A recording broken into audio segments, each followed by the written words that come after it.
So it's lovely to be here. I'm just going to disrobe because it's freezing this morning and I think I've put too many layers on. The first thing I want to say is that because I work at the ABC, this is not a presentation about telling you how to engage with media. And it's not a presentation about how you can tell your story, because that's not what we do. So we're clear on that, particularly because you're recording, aren't you? So what I thought I might do is walk you through some of the strategies that we use in terms of Twitter and Facebook, and just give you a few things that we've had insights into. So this is 2015. This would have changed. This would have been March. So mobiles rule. 8 out of 10 Australians have a smartphone. So who here has a smartphone? Yep. So 65% of us use social media. So Facebook, Twitter, LinkedIn, Pinterest, Snapchat, Periscope, I think is another one at the moment. And across the country, rural and regional, as active online as Metro Australians. So just because we live here doesn't mean we're not as interested as somebody living in Melbourne or Sydney. So 9 million Australians use Facebook every day, including 7 million who log in via mobile. So what about Twitter? Roll the slideshow.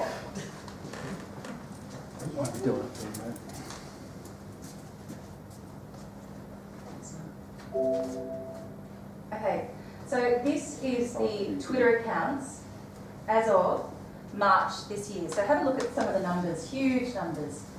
They can't give us specific locations, but these are the numbers of people that are on Twitter. Doesn't mean that everybody's tweeting, doesn't mean that everybody's actively going on every day, but anyone here have a Twitter account? Yep, great. Do you use it? Okay, great, fantastic. Right, moving right along. So the goal for us in an organisation is to make it shareable, have a conversation, and get people to contribute. So this is Facebook and Twitter that we predominantly use. And to us, it's all about the content, it's all about the conversation, and it's about the community. So they're the main things. When you're posting to Twitter or you're posting on Facebook, think about that. Think about making it shareable, having a conversation, and getting people to contribute. So for instance, something like today, you might, if you had a Facebook page as a collective group, you might put up a post saying that we're meeting today, what are some of the things that you think should be on the agenda? So that it's a two-way street. So it's not you telling people what should be on the agenda, it's them contributing to your social media account, to your discussion, to the bigger picture. Thank you. Okay, so these are some stats that we're not really looking at. But this is Triple J's Hottest 100, so it gives you a bit of an idea about what they put up on their Facebook page. Now have a look at the numbers down below in terms of likes. 26,000 likes. 1,000 people commenting and over 1,000 shares. So that's a huge, colossal number that you want to be getting on your Facebook page. So naturally with something like Triple J, even if you're not a Triple J listener, but you're curious to see who won what or how many songs have body parts mentioned, or whether it was more females in this year's or more males in this year's and where they're all registered from. That's a Facebook post, and they're the numbers that you're wanting to try and achieve. Now, I'm not suggesting that from the get-go you try and sort of set yourself a goal of getting 26,000 likes, but you need to make it conversational, and you need to be making it what people want to talk about. So I've just put up some things here about some other, little posts about things that have worked really well. So 8 hilarious but totally true reasons you won't hear Shake It Off in the Hottest 100. I don't know if you know much about that, but Taylor Swift's fan club tried to infiltrate Hottest 100, which would have been quite nice. I quite like that, so they sort of said no. And so again, the numbers down below, 8,000 likes, 976 people commenting, 804 shares, and below that even a more significant number of 20,000 plus and over 1,000 again on comments and shares. Thank you. So again, this is some of the things that we put up, obviously not high because it's Triple J, but things that people want to see, like it's a video of behind the scenes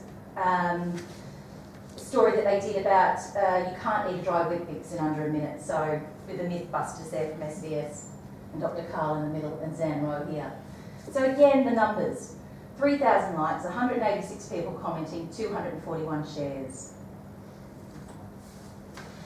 Here's a rather provocative photo that was taken by ABC Rural of a shearer doing his thing in the nude. But again, this particular photo, I haven't got the stats, but it generated so much conversation. Now, whether you like it or you don't like it, it's about the conversation. Now, I'm not suggesting that any of you put up something in a very provocative pose, but what I am suggesting is that photos are everything on Facebook. So if you're going to use Facebook, if you're going to play in that medium, you need to have a photo, because more often than not, when people are going to Facebook, the first thing they're looking at is the photo. That's what they're responding to first and foremost. They're not looking at the comments like, don't try this at home, kids, these stuff. Yeah. They're going, oh my gosh, what's this all about? That's what's drawing them in. This is Classic FM. They did a Play Tomorrow dress-up day for Classic 100 for Rose even before. And so, again, it's about the numbers here and what they did and how they engaged. So I'm giving you a bit of a snapshot of how our youth network engages, how Classic FM engages, and then a little bit later on we'll talk about what local radio does to engage with its audience. So this one here, a Queensland father has been charged with giving his 2-year-old daughter medical-grade cannabis oil to treat her terminal cancer. Would you break the law to help your sick child? So photos call them in. This is a very emotive discussion. And again, look how many people have been reached. And then look how many people have liked it. Look how many people have commented. Like, that's 16,681 comments. And then look how many shares. 11,000. So again, the things that you need to be remembering if you're going to play in Facebook and in Twitter is make it shareable, have that conversation, and get people to contribute. It's got to be a bit of a two-way street. So here's something that Lindy does every Wednesday. I don't know if you know Lindy Burns on ABC Goldman Murray evenings, Monday to Thursday. She does this throwaway line, what are you doing Wednesday? And people contribute. They send in an SMS, they send in Facebook comments. So again, 84 likes, 47 comments. This is February 3, would have been just after. And I don't know if you see up there where it says edited and the little clock. Does everyone know about time posts? I don't. You do? Okay. So time posts on Facebook. Who's got Facebook accounts here? Right, so the majority of you. So say for instance you want to put something up tomorrow and you want to put it up at say 12 o'clock because you want to remind everybody that there's a meeting happening at 1 o'clock or whatever. You can go when you're putting up your post, you can go in and there's a clock and you can schedule the time that you want it to go up. So you can do posts weeks ahead, months ahead. As a network, if you were wanting to put up a different post every week, as a collective, you could get together and go, right, next week we want people to contribute about the National Disability Insurance Scheme. So what's the question we're going to ask? The week after that, we want to ask people, are we seeing better access in the Albury Wodoga area for people with a disability? So you can put these scheduled posts up. The thing I would say is the key to Facebook particularly is a photo. So make sure you think about your photo and then make sure you think about your question. So you don't want to sort of put a question up there that doesn't allow for a conversation to happen. So we're talking about the National Disability Insurance Scheme. Bang. What do you think about the National Disability Insurance Scheme? Are you looking forward to it? Is it something that you think will be a bit of a game changer? Just a question to start that conversation. Right. So, Facebook, the lowdown. So, use the gold, pick your best content. Now, remember, this is driven for us. So, we're talking about things that we put up, but you need to also think about that as content. So what are some of the things that you need to be putting up there that you think will engage with the wider audience? So, the hero of the day, get it online. So, for instance, this conference, I would be putting up something about, at the end of the day, I'd be probably wanting a photo, of people sort of head down and deep in thought or something, and talking about some of the outcomes. I'd put that up there if I was part of your network. And then you need to sell it. So the whole thing is, if you're on Facebook, have a look at how many pop-ups come up from different people. People who complain about coal, people who complain about this, people who want to mention that, or don't think their selfie's quite as attractive as it should be. What do you do with those? You just keep scrolling through. So yours will be in that mix. So you need to make it stand out. You need to have images, video, graphics and quotes. Now if I was hypothetical and I was in your network, I would probably be looking at featuring the different organisations and some of the things that they do and put a photo of some of the people involved in that and make that a feature. And utilise that each week because there's enough of you to build on that Facebook presence.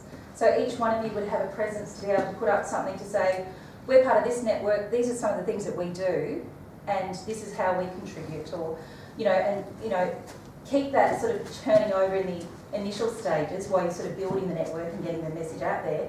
And then look at things like, what do we do as an organisation that helps the community? What are some of the things that we're tackling at the moment? What are some of the issues that we want people to contribute? Because obviously you've got a ready-made audience here, but what you're trying to do is you're trying to reach outside of the disability sector. Like we're trying to reach outside as radio makers. So we know we've got an audience in the mornings, they listen to us, but what social media allows us to do is to reach out, to attract more people to our radio station. So that's what you want to be thinking about, what you're doing. You know that you've got the disability sector interest, but you want the wider community's interest. So how do we engage with the wider community? So, and that's getting back to that make it shareable. So things that you share, why do we share things on Facebook? And some of the key things, it's relatable, it's personal, it makes you smile for our own personal Facebooks. Use some of those principles for the network.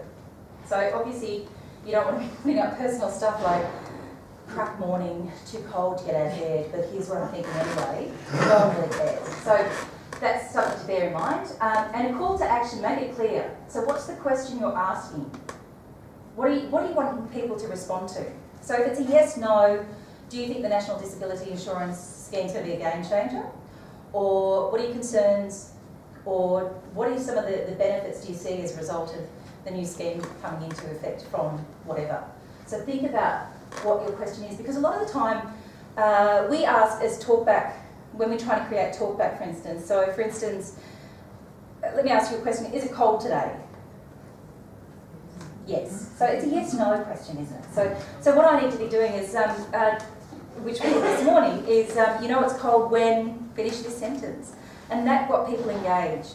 So that people didn't just say, yeah, it's cold, They said, yeah, it's cold when, the car won't start. It's cold when you don't want to get out of bed. It's cold when the dog won't even get out from underneath the doona, those sorts of things. So think about your questions, be clear on what you're asking. And a good thing that I always do is, if I'm not sure when I'm trying to think of a talkback question, I workshop it on friends and family, and if they look at me, I think, yeah, that's not a winner. So, just if you're about to post something, throw it over to somebody in the same office as you or a family member and go, hey, if I was to ask you about the disability network and what are some of the things that we should be doing, what would you think? And if they sort of look at you blankly like, what? Then think of another way to phrase that so that you're engaging, because that's what you want to do. You want to hook them in. Straight away, when they look at your post, they're going to want to reply. They're going to want to respond because it's interesting and you've got a good photo there and you've got a good question. So Facebook tips. Now, did you say you're recording this? Right, okay. Okay, because I can share these with you so you don't have to write them all down. But these are some of the things that we always look at when we're talking about Facebook. So we use our Facebook to promote and to measure our audience, build conversations and source content ideas. So for instance, if we want to find out about, I'll come back to that in a minute. I was going to give you an example about Joan Kerner passing last night. Twitter's a really good account, yeah, it's quite sad. Twitter's a really good account for saying, hey, really sad news, Joan Kerner has passed. Does anyone have any fond memories of working with Joan in the early days, or does anyone have a great story to share about Joan? And then Twitter goes off and people go, oh yes, she came to the Wodoga TAFE very early in the piece when she was Premier, and I remember she came up to me and she said, one day you'll be the next PM and my name's Julia. Maybe not. But, so Twitter, we'll get to that in a moment. Keep the text of your post as short as possible, because if the audience has to click, see more, read the rest of the post, over 50% on the mobile, we're talking people using, they'll just scroll on. So you want to be short, sharp, clear, good photo, good line into it. But at the same time, if you've got a link back, like say there's a story that's on ABC News or from one of the other posts, and you see it and you think this would be a really good conversation starter, put that up there as a link. So for instance, ABC News is saying that people with a disability are contributing more to the economy than people with a non-disability. What are your thoughts? Or, you know, something like that, and put the link up there, so do that. And consider your tone. So if you're going to work as a group, you need to have that tone so that you're not the renegade out there going, hey, wow, look at this, and everyone's going, what do you think? What are your thoughts? So, you know, think about how you as a group present yourself on Facebook and Twitter. Whenever there's a suitable option, always post an image. That's really crucial because Facebook is all about images. I mean, who here looks at Facebook and looks at the photos first? What's the first thing that sort of, you know, it's about the eye, you know, it grabs your attention straight away. Don't worry about this, the trending news stories are ongoing issues. Hashtags are really important, we'll get to those in a moment with Twitter.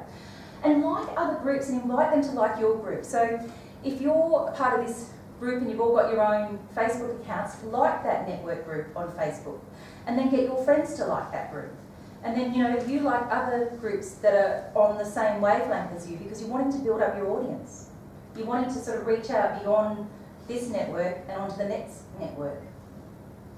And then always try to respond. So if somebody puts something up there, you need to be moderating.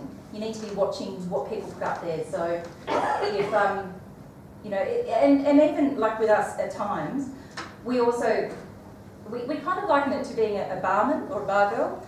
So your job is to serve the drinks, have fun, if you can use this analogy as Facebook. But when somebody, you know, does a little bit sort of something out of the ordinary, go, oh, sorry, too much to drink now, step aside. So that's your role as a moderator with Facebook as well. You've got to be the one that's, you know, keeping the conversation going, having the discussion, but when somebody puts something up there that's not appropriate, have some terms and conditions and remind them of that. You don't always have to delete them, you can leave them out there and let them know that they've done the wrong thing. We have to do that all the time. There's quite a few people that like Facebook. And also, think of Facebook page as more intimate and a personal platform to connect with people, and behind the scenes details, photos from outside in the community add another element to your experience. So something like here today, getting together, nice photo, great. Something back in your own networks where you're doing your job, great. When you go out into the community, those sort of behind the scenes photos, they're really good because they'll engage with people. People that may not know what you do and how you do it. Suddenly they'll be like, oh wow, look at this. Right. So again, nice little graph here just to show you about time of day. Now this is 2013 and the online population. Look at these numbers down here. So 9 a.m. before 12, 12 before 2. Now look at the spikes. A lot of people are getting on before 8 and, you know, sort of 10. So that's where the biggest, it's because you're in your own home, you're doing your own thing, you're watching TV, you're winding down supposedly, but you're also checking Facebook. You're looking at that's interesting. The other thing is, first thing in the morning as well, there's some spikes. So think about that strategically as a group, how you would post content. If it was me and I was working on this network, I would probably be looking at posting with my time post, you know, for a post 6 o'clock in the morning and maybe 8 o'clock at night. And then vary it. So, you know, 7 o'clock in the morning, maybe 6 o'clock at night, because your audience is building. And don't forget, you know, these are things we know about, other people know about as well. So you're competing with a lot of people to try and get your story out there or your content out into the social media sphere. Thank you. This is a nice pretty photo I'm going to show you. Again, it's the numbers. Now, I mean, I'm not suggesting that you post pretty photos of sunrises and sunsets and so forth, but when you're out and about and you see something that's, you know, something to do with your network or something that's particularly a good story, then share it and tell people. I think everyone was feeling good because it was Christmas Eve. Here, again, another little photo. Just again, it's the people reached, 67,000 people. These are the people that you can potentially be reaching with your network.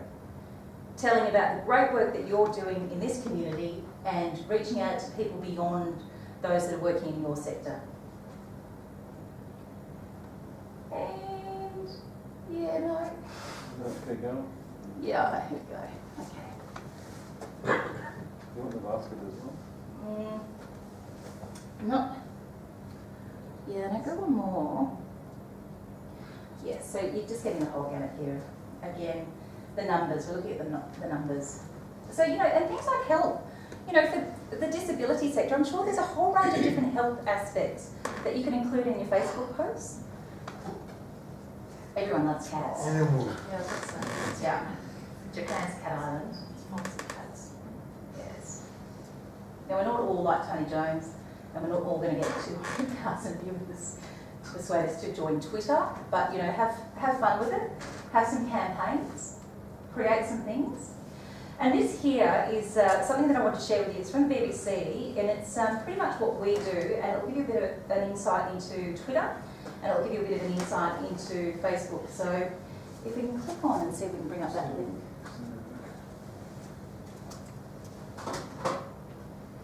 It's a short little video from the BBC. It's just the BBC. And all of this information is available on the internet, so if you're ever wanting to sort of have a look at Twitter or Facebook or how people are doing it, just search in Google or whatever you use, and the BBC is great for this sort of thing as a bit of a, you know, how should I do this or how should I post that?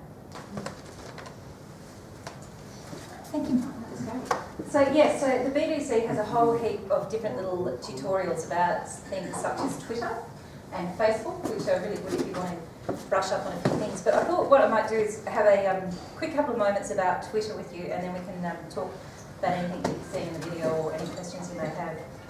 So for us, the reason why we tweet is to explain a story further, or to bring some sort of discussion about it, or to maybe even find somebody who might be at the scene of an accident, or there might be some news unfolding. And so one of the things that we always have to keep in mind before we tweet, and this is something that I would recommend for everybody who does have a Twitter account or is intending on getting a Twitter account, is to think about whether it's truth or rumour, because you want to be credible. So, you know, I don't know if anyone saw Media Watch last night, but there was a story that was going around, a terrible story about a nice addict in the John Hunter Hospital in Newcastle that apparently was in such a state of distress, took out eyes and ate them. But it was not anything to do with ice, it was to do with a psychotic episode probably about a decade or so ago. And so the MP that got that information then used it as gospel and went and said, look, this is such an evil, horrible drug, we need to do something about it. I've been told this is what's happening in our hospitals, we need to put an end to it. And like, the facts and the story are so far apart, it's taken away all her credibility and also those who probably gave it to her in good confidence to share that information. So always be sure what you're putting out there is truth, or you've got some sort of reliable source who can confirm it. That's the most important thing. Think about who your tweets are aimed at. So it's not just your existing followers, because anyone can then look at who you are and what you're doing, they can follow you and they can see your tweets coming up on their feed. Think about hashtags as well. You can create your own hashtags, you can have a lot of fun with that, but if there's already a hashtag surrounding the Disability Network or some of the government organisations that you know of that you utilise, tap into their hashtag so they then pick up on your tweets as well.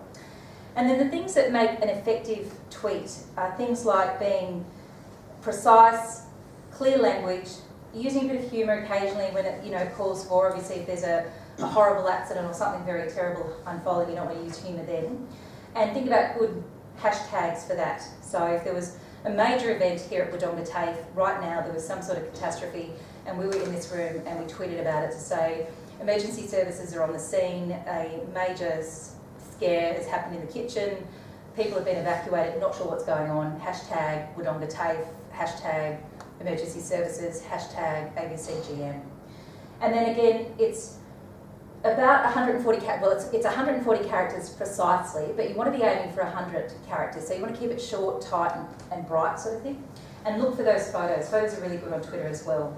And just in case you didn't know, people on Twitter are called tweeps, which is Twitter peeps. So you tweet and your people see tweeps.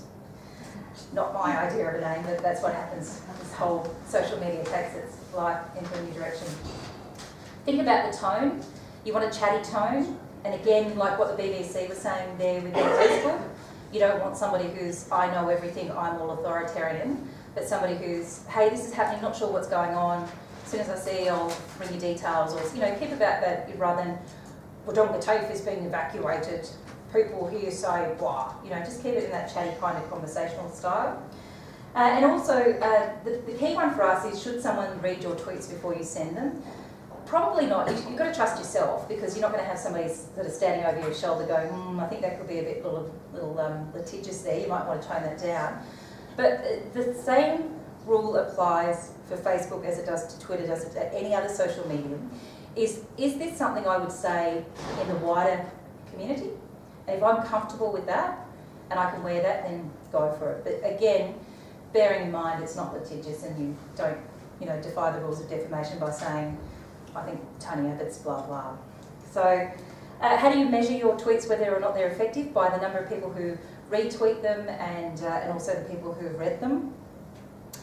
And then some of the things for pitfalls, dull tweets, so lacking in insight. So if you're going to get into the world of Twitter and play around with it, you know, tweet maybe once a day, once every 2 days, just to sort of give yourself a feel. You don't want to be tweeting ad nauseum, because when you first get into like Facebook or Twitter, you're sort of like, oh, this is exciting, and I'll put this out there and I'll do this, and then after a while, without you even knowing, people are sort of like moving you right down the list to not looking at your tweets, they're just glossing over them. So think about being effective and concise in what you put forward, and think about what you want to know already. So as somebody who works in this industry, think about the things that you're looking for, and you know, and then engage with other people who are doing the same. And then how often should you tweet? Well, they say as much as you want, but as long as it's interesting and witty and, you know, engaging. Otherwise, if it's dull, then probably pull back on that one. And the other thing I would say to you is just give it a go. So, I mean, most of us find social media and the new elements of the brave world of Facebook and Twitter all a bit daunting to begin with, but those who have dived in have had great success with it. So as a network, I would say give it a go. Talk about how you as a collective have one voice, so that you're not all, you know, putting up tweets on the same day for the same organisation that are going in 10 different ways. And think about how best to engage with people, so that you're not just doing it for this group, but you're trying to get out to the wider community. You're trying to take the work that you're doing and put it onto another platform so other people see what you're doing and they can engage with you. And that's it for me. So thank you for your time this morning. And if there's any questions, Any questions now? Or yes. One which will probably sound horribly ignorant, No, not at all. but what is the point and purpose of a hashtag? So it's so that it can. It's like the librarian, you know, that gathers all the content in the one space. So if you have the hashtag to say hashtag ABC emergency, or hashtag FIFA, or hashtag, so there's lots of trending hashtags. It's so that you just can then go online and search for FIFA or emergency or whatever it is, and it brings it all the content together. Hashtag FIFA. Yeah, and that's why you want to be putting your hashtag with those that are trending. So clearly, you don't want, like I tried, Facebook's a funny thing, and so is social media, and so is the world of online. I remember we did this interview with this young biathlete, you know, that fabulous little sport where they ski, they stop and they shoot, and it's pretty hardcore, it's like James Bond. And so we tried to put a line, which is a bit sort of, you know, naughty, but we said hardcore sport, thinking that we'd get a few people that would just click on because they saw hardcore. Didn't quite work. But that's the thing, so you've got to sort of try different things, but if, you know, now I'd probably put up there something about Olympics hashtag or something, and that would just grab that whole content and bring it all together. So that's why you have hashtags. And you can start your own and trend, power to you. I get one example was when they had the Sydney siege. Yes. People use the hashtag, Yeah. hashtag come like me. So as it got bigger, more people heard about come like me, and then more to Twitter. Yeah. And it all came together. That's right. So the Sydney siege at Martin Place, you know, a lot of that was covered on Twitter. So there was so much information being disseminated through Twitter. So those who were, you know, up early hours of the morning watching it unfold or whatever, they would have got their information from Twitter. That's where most of them were getting their reliable information from those that were eyewitnesses or those who were tweeting because they happen to have somebody who's in the emergency services, be it the police or some of the other services, trying to get them to sort of come out of there. So yeah, Twitter is a really important tool. We use Facebook quite a lot, and it's behind the administration page is a whole lot of reporting modules, and they're actually really good to use for when you do your funding reporting and things like that, because you can actually print them off and actually submit them with paperwork. That's and right. It's Yeah. it's really live information, and it saves so much work. Reporting on the dashboard, yeah. Yeah, that's fantastic. Yeah. Any other questions? Yeah, one about, I get, that you catch the fear of people putting out inappropriate comments. Yes. So, do you find that you were in your moderator, being the moderator, you got to be like 24/7 to moderator for those negative comments, or do they do other people monitor it using it? Well, yeah, we do have, look, I'll give you some examples. Obviously, you'd be familiar with the Albury clinic in Inglehart Street and God's Precious Helpers who are protesting and people who are demanding rights to privacy. So there's two opposing groups. We did a story on that last year. I mean, we've been doing stories sort of semi-regular when they come up and there's a new development or a new angle. In that particular one, we did a story about the experience of somebody who had to utilise the clinic. So we just had a bit of an insight to people who ran the gauntlet, so to speak, of those going past the protesters and then going into the clinic and what it was like. And so we put that up there, and that generated a lot of commentary from not just in our community but from abroad as well, and particularly from America. There's some very, very strong left and right people who then were like slamming our Facebook page, and so then we had to sort of like keep deleting, and then we have a general terms and conditions that we sort of put up there to say, hey, great, enjoying your conversation about this, but just remember these are our terms and conditions.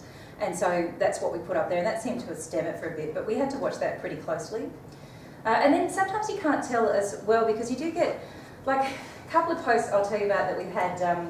Archie Roach was in town a few years back, probably about 2 now, and he was here for the Winter Solstice event and played this beautiful acoustic set at Soden's. And so we had a photo up there and saying, magic Archie Roach performing in Albury tonight, huge crowd, loving it. And all these people were putting up their comments going, oh, I love Archie Roach, I saw him here, I can't believe he's in Albury. And then some complete moron, and that's all I can say, puts up something like, oh, Indigenous people drink too much and, they're always drunk. Just, my whole conversation just went bang. And the problem was that person posted it late at night, so everyone's going, oh, I love Archie Roach, and then suddenly he comes out and says this, and then everyone goes, I'm moving away from that. So that was where it sort of stopped, so we had to, take that post down, and yeah. And so you can't tell, something as innocent as that, where you think, oh, no one's going to be sort of derogatory about this, you get people out there. And social media people, because I think a lot of the time they hide behind their keyboard or their smartphone or whatever, they can sort of be a little bit more sort of carefree with the rules and regulations that every one of us abide by. But at the same time, we had another one just recently about the Wodoga Library with the deluge. And so we put up a photo, had a file photo of the sign with the Wodoga Library and the flags saying, heads up, library's reopening tomorrow, it's been closed because of the deluge, some of the details that we had. And then, I don't even know who these people are, where they come from, but this chappie says, look, I could be wrong here, but I think those flags are out of order. So your Australian flag should be the first one, then the Indigenous flag, then your state flag, and your flag should be higher than the others, so you should have it. And it's like, oh my gosh, where did I say in that post? I'm talking about flags. It was a heads up that the library's reopening, and then, so you get those people that go completely off topic, and you'll get them on your page as well. That was me, Gaye. Thanks, Mark. That was great. But yeah, and that's the thing. So then what you need to do as an organisation to say, hey, thank you for that contribution. Not sure if you were understanding what we're asking, but we're saying this, or leave it, or delete it, or whatever. So you feel like you've got to moderate 24/7, but sometimes you've just got to allow people to be their own moderators as well. Because people will also become your warriors. So if you can't be there 24/7, another one that we've had just recently, I don't know if you've seen our Facebook page, and I hope you all like it at the end of this, is that we had a photo of the dog trees. Have you heard about the dog trees? You know, yeah. So it's a horrific photo where they've gone and they've killed the wild dogs and they've strung them up in trees, a bit like what they do with the foxes on the fences. And so there's one in Banabra and one in the Midder Valley, and they're pretty horrible to see, but, you know, people are talking about the damage that they cause and so forth. And then so that's okay. So somebody's gone off on a tangent and said, but what about all the sheep that are killed? You know, 15 million sheep every year in Australia. And people are going, 15 million, come on. And so this person said, well, in the end, the group kind of moderated itself and said, that's a nonsense. I'm a sheep farmer. I know how many sheep are exported. I know how many sheep are, you know, blah, blah, blah. And so that within itself kind of took on its own life, and then the conversation stopped. So you've got to allow a little bit of that. It's a scary place to be in because you're thinking, oh, God, don't say anything too inappropriate. But you've got to allow people to have a little bit of freedom of speech and allow other people to go, you know what, you're way off the mark, you know, and let them do their own moderating as well. Question down the back, was there? Joe? Yeah, no, very much answered it. Okay, no worries. Any other questions? It's more of a comment, I suppose, than a question. Yes. I'm just thinking of that slide that you had of Australia and where people were tweeting, I think Yes. it was. Yes. Although obviously it looked to represent a lot of people, what I found when I looked at it closely, you still in the rural areas had some very low numbers. Yeah. I guess I'll enter into a question. Do you know, I haven't seen statistics recently. I used to have an interest in looking at the availability of computers by people who in rural and regional areas. Yeah. I know that's increased. It's actually come up to about 50%, but that's still pretty low compared to others in metro areas. Do you know if that has increased anymore, or? No, I haven't heard specifically about that, but I know the smartphone is now taking over everything. And I remember probably about a decade ago when they were talking about the phone being our portable little PC, our organiser, our entertainment, and you know, you sort of think, that tiny little thing, but now when you look around any given day, and particularly here at TAFE or the universities or out and about, if you go even out to restaurants now, you see people sitting there flicking and looking, and they're just taken over. So the smartphone seems to be where it's at the moment, and most people seem to have a smartphone. So, But again, I'll point out some of those numbers were pretty low in the rural areas, you know, Yeah. down to 1,000, you know, those sort of numbers. so we've got to bolster them. We've got to Yeah, get there. it was interesting to see that it's still, you know, rural and regional areas have a different There's a bit of a chasm. use of technology. Perhaps. Well, that's it, and maybe we're utilising it to get in and find out the information that we need, and we don't have the luxury of being able to tweet on Q&A on a Monday night or something. So, yes. Anything else? All good. Well, all I would say is give it a go. Try Facebook, try Twitter, and talk as a group, because that's the most powerful thing that you have as an organisation, to have one voice and to start getting your organisation out into the wider community. So share it with not just the Albury-Wodoga area, but beyond, and you never know what you'll find. So thank you. Thank you again.